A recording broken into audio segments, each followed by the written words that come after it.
Hey, what's going on YouTube? So today I'm going to showcase a 1-bar Oakensoul build for the Stamina Dragonknight, updated for the Necrom DLC patch. This build is capable of pulling over 93k on the parse dummy and is a solid build for group content. Once again, please use these builds as a baseline, as there are many viable gear sets and skills in the game, and builds should be tailored for specific content for optimal results. Starting off in the character sheet, I have 64 points in a stamina, and I'm running the Thief Mundus. For the race, we're a Dark Elf. Dark Elves have some of the best passives for stamina DPS. As for the food, you have a few different options, but our TAM takeaway broth is probably the best choice. A cheaper and almost as good alternative would be Dubious Cameron Throne, and lastly, if you're parsing or need more sustain, then Lava Food Soup and Salt Rice is always the go-to. For the potions, because we're going to be using a decent amount of our stamina pool, we're just going to be resorting to use either Tristat or Essence of Stamina. Tristat will give us all 3 resources and can act as a pseudo heal, and Essence of Stamina will just give us the stam that we need back. Also, make sure you have 3 points from the medicinal use from the alchemy skill line to benefit from the full duration of the potions, and you should be good to go. For CP, for the blue tree, Fighting Finesse, Master at Arms, Deadly Aim, and Wrathful Strikes. For the red tree, Bloody Renewal, Rejuve, Fortified, and Boundless Vitality.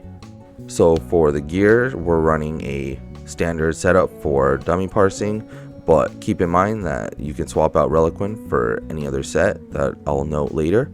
So for the main hand, we have a Pillar Nern Greatsword, Precise with a flame damage enchant. For the head slot, 1 piece Slime Crawl, Divines, Max Stam. 5 pieces of the body, Reliquin, all Divines, Max Stam. And 1 piece Pillar Nern, Divines with Max Stam as well. And for the jewelry, 2 pieces of Pillar Nern jewelry, both with weapon and spell damage enchants, traded in Bloodthirsty, and Oakensoul Ring Bloodthirsty with weapon and spell damage enchant as well. I highly recommend that you swap out Reliquin for any of the other really good proc sets, especially if you're unable to keep the stacks up. So for the skills, we're running Venomous Claw. This is a really strong dot that ramps up over time, so don't recast this early. Wrecking Blow is our spammable, also gives us access to Major Berserk. Executioner is our execute. Flames of Oblivion, another strong dot. This one's also semi-AoE, hits 3 targets. Eruption, our AoE dot. Don't recast this early because the initial explosion damage only will take effect after 10 seconds. Standard of Might, our standard ultimate, increasing all of our damage and does good damage as well. So for the rotation, you want to focus on keeping your dots up dynamically, meaning Venomous Claw, Flames of Oblivion, and Eruption. Just recast them when they fall off. When you don't have anything better to cast, use your spammable Wrecking Blow. Try to time it so that it's your every 4th skill or less. That way you can keep up Major Berserk for a higher uptime.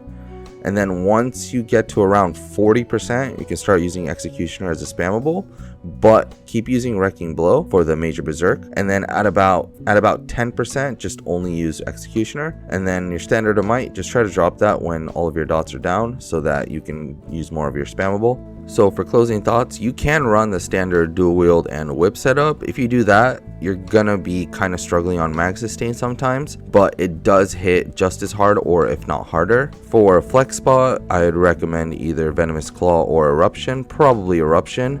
That way it'll allow you to run a heal or whatever skill you may need for certain content. Also, if you're in a situation where you need to run Stone Giant, just swap off Wrecking Blow for Stone Giant. But I do recommend running daggers if you're going to go that route, because otherwise during execute you're not going to be able to keep up Stone Giant, or you shouldn't, because Executioner would take priority. And as far as gear sets are concerned, I definitely recommend running Venomous for most situations over Reliquin. It is a lot easier to access as well, considering it's overland. Some other alternatives you can run: Core Riptide is a really good set if you can control your stamina. Berserking Warrior is still pretty good. It is in heavy armor, so you'd have to run it weapons and jewelry. Zovgin is okay, but the minor force is actually on the Oakensoul, which makes it a little bit pointless, but it does offer some good stats as well. Back Alley Gourmand or Order's Wrath are also very good alternatives. Sororia and Whirl, both light armor sets, also are good alternatives, but you do have to run them in weapons and jewelry. And lastly, Soulzan and Azure Blight are both situationally really good sets. And if you want a super budget build, then Order's Wrath and Hunting's Rage is probably the go-to. And I think that wraps it up. As always, thanks for watching the video. If you have any questions or comments, feel free to leave them in the comment section down below, or better yet, come join our Discord. Link is in the description. I will have a written guide linked in the description for those who would prefer that instead. And as always, thank you to my YouTube members. If you want to help me support my content creation, please consider becoming a member. And as always, thanks again, and see you in the next one.